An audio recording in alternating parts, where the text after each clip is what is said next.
Assalamualaikum warahmatullahi wabarakatuh. Hamdan wa syukran lillah nahmaduhu wa nasta'inuhu wa nastaghfiruhu wa na'udzu billahi min syururi anfusina wa min sayyiati a'malina.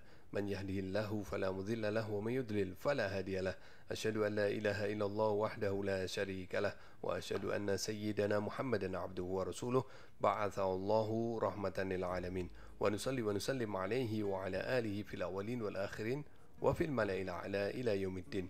Alhamdulillah, jumpa kembali bersama Aventador 007. Kemarin Kiai Imaduddin memberikan reaction terhadap postingan di tab komunitas dari Gus Rumel Abbas, yang mana Gus Rumel Abbas memposting manuskrip yang juga saya kemarin buat video tentang itu, yaitu manuskrip ijazah membaca Jami' Tirmidzi. Ijazah itu diberikan oleh Syekh Hasan bin Rasid Al-Hadrami kepada Sayyid Muhammad bin Ali bin Muhammad bin Ahmad bin Jadid Asy-Syarif. Sedangkan Syekh Hasan bin Rasid Al-Hadrami mendapatkan ijazah membaca Jami' Abi Isa At-Tirmidzi itu dari ayah dari Sayyid Muhammad ini, yaitu Al-Imam Abil Husain Ali bin Muhammad bin Ahmad bin Jadid Asy-Syarif. Jadi ini murid dari ayah, di ijazah ini diberikan oleh murid dari ayahnya kepada Sayyid Al-Faqih Muhammad bin Ali bin Muhammad bin Ahmad bin Jadid.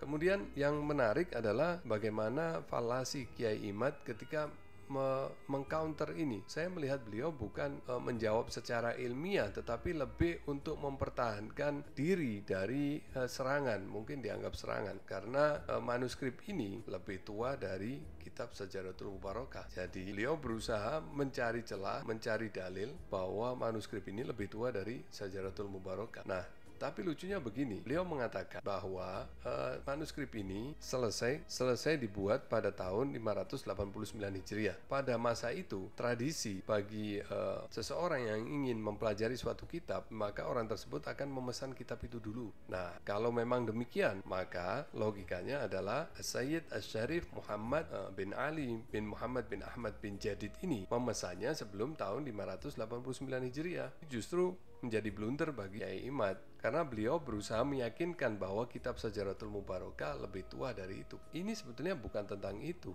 Ini sebenarnya adalah menunjukkan kepada Kiai Imaduddin Al-Bantani bahwa keturunan dari Imam Ubaidillah bin Ahmad Al-Muhajir dari jalur Jadid di zaman itu telah suhra wal istifadah, diketahui oleh masyarakat dan ulama sebagai Sayyid Syarif. Apalagi di sini disebut 5 nama, bukan hanya Muhammad saja, tetapi ada Muhammad, ada Ali, ada Muhammad, ada Ahmad, ada Jadid, ada 5 nama.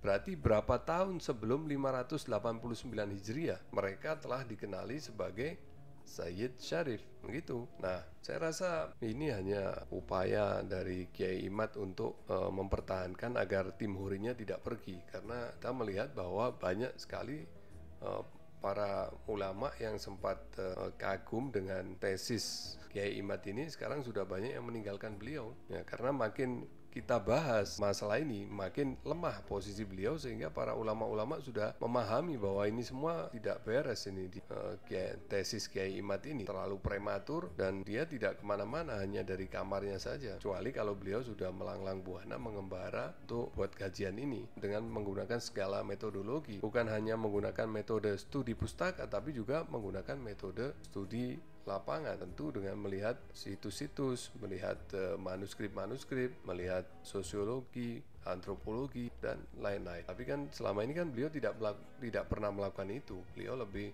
intens menyelidiki dari Google. Pada kesempatan kali ini juga saya ingin menunjukkan sebuah kitab, yang mana kitab ini justru lebih tua dari manuskrip ini. Jadi kalau manuskrip ini selesai dibuat tahun 589. Nah, kitab ini justru ditulis jauh sebelum tahun 589 Hijriah. Di situ penulisnya aja meninggalnya tahun 576 Hijriah. Nah, jadi penulis kitab ini wafat pada tahun 576 Hijriah. Dan beliau adalah guru dari Al-Imam Abil Husain Ali bin Muhammad bin Ahmad bin Jadid Asy-Syarif Al-Husaini, ayah dari Sayyid Muhammad tadi.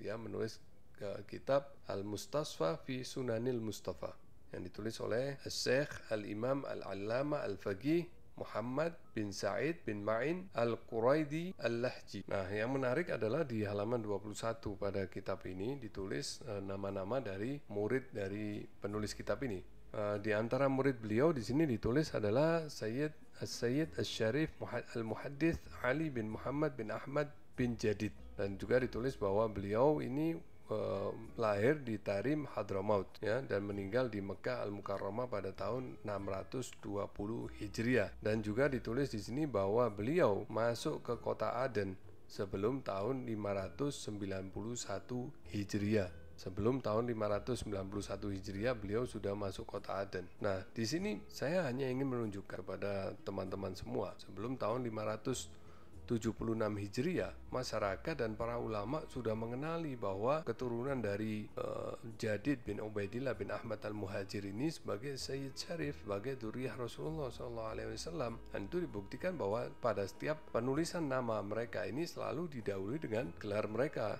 Saya ingin tunjukkan lagi dari kitab Al-Iqdut Tsamin fi Tarikhi Baladil Amin yang ditulis oleh Al-Imam Taqiyuddin Muhammad bin Ahmad Al-Hasani Al-Fasi Al-Makki. Beliau ini adalah cucu dari pendiri dinasti Idrisiyah di Maroko, dan ini kitab abad ke-8 Hijriah. Pada halaman 249 dia tulis di situ Ali bin Muhammad bin Jadid bin Ali bin Muhammad bin Jadid Al-Husaini Al-Hadrami Al-Yamani. Jadi ini bukan hanya ditulis Jadid yang kedua, tapi juga Jadid yang pertama, yang putra dari Imam Ubaidillah juga ditulis di sini. Yang penulis adalah dari Al-Hasani Al-Idrisi. Jadi pada masa itu sudah syuhra wal istifadah. Jadi di sini saya ingin menunjukkan tentang syuhra wal istifadahnya. Nah, kalau sudah nama-nama ini ditulis, ini Ali, Abil Husain tadi ada disebutkan di sini, kemudian ayahnya Muhammad, kemudian di sini Muhammad ini maksudnya Ahmad, kemudian ayahnya lagi, kemudian Jadid, kemudian bin Ali bin Muhammad bin Jadid. Hanya selisih satu nama dari Imam Ubaidillah bin Ahmad Al-Muhajir. Jadi kalau dipertanyakan kapan syuhra wal istifadahnya, ini sudah terjawab semuanya. Nah, mengenai kitab Syajaratul Mubarakah yang oleh Kiai Imad jadikan sebagai bayinah yang paling kuat, padahal kitab itu juga bermasalah kalau mengikuti standar Kiai Imad. Kitab itu sendiri juga terputus riwayat sekian ratus tahun ke atasnya. Dari mana kitab itu mendapatkan nama-nama putra Imam Ahmad Al-Muhajir? Di kitab Syajaratul Mubarakah juga tidak menyebutkan Syekh Abdul Qadir Al-Jailani, tidak ada di kitab itu. Nah, bagaimana? Berarti nasab dari para wali songo yang diklaim oleh Na'at tersambung kepada Syekh Abdul Qadir Al-Jailani juga batal, karena Kiai Imad selalu berpatokan pada kitab Syajaratul Mubarakah. Maka kalau demikian, ketika Na'at mengklaim bahwa Wali Songo itu dari jalur Al-Hasani, bahwa Wali Songo adalah Al-Hasani dari jalur Syekh Abdul Qadir Al-Jailani, ternyata juga batal dengan dalil kitab Syajaratul Mubarakah. Dan batalnya lebih batal lagi. Kenapa? Karena Imam Fakhrur Razi yang diklaim sebagai penulis tinggal satu daerah dengan Syekh Abdul Qadir Jailani, tetapi Fakhrur Razi tidak menulis beliau. Artinya beliau tidak dianggap sebagai Sayyid Syarif bahkan. Kan logikanya begitu. Kalau Syajaratul Mubarakah itu hanya mencatat Sayyid Syarif, sedangkan di daerahnya ada seorang bernama Syekh Abdul Qadir Al-Jailani, beliau tidak mencatat di dalam kitabnya, maka bisa dikatakan bahwa menurut kitab Syajaratul Mubarakah, Syekh Abdul Qadir Al-Jailani bukan bagian dari Sayyid Syarif. Maka bila Na'at mengklaim bahwa Wali Songo adalah keturunan Syekh Abdul Qadir Al-Jailani, maka secara metodologi Kiai Imaduddin Al-Bantani berdasarkan kitab Syajaratul Mubarakah, maka Syekh Abdul Qadir Al-Jailani bukan dzurriyyah dari Rasulullah SAW. Berarti nasab Wali Songo batal sebagai keturunan Rasulullah SAW berdasarkan metode Kiai Imaduddin Al-Bantani.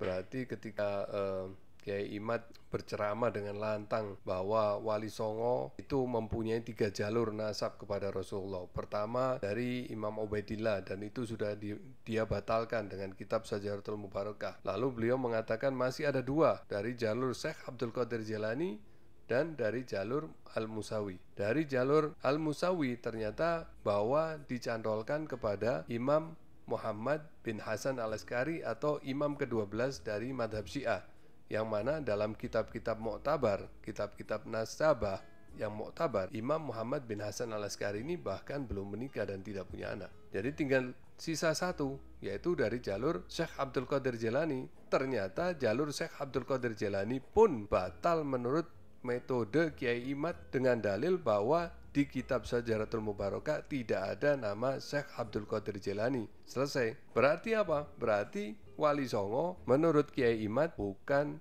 keturunan Rasulullah Shallallahu Alaihi Wasallam. Kalau naat dalam masalah ini mereka mendukung tesis dari Kiai Imad, maka konsekuensinya adalah mereka batal sebagai keturunan Rasulullah. Maka Wali Songo batal. Misalnya mengatakan kami hanya menulis ke bawah, ke atas kami masih berupa kajian, berarti belum tahu. Berarti kan status leluhur mereka kan tidak diketahui. Mereka tidak punya leluhur, ya karena nggak jelas. Jadi tidak semudah itu merubah sejarah itu.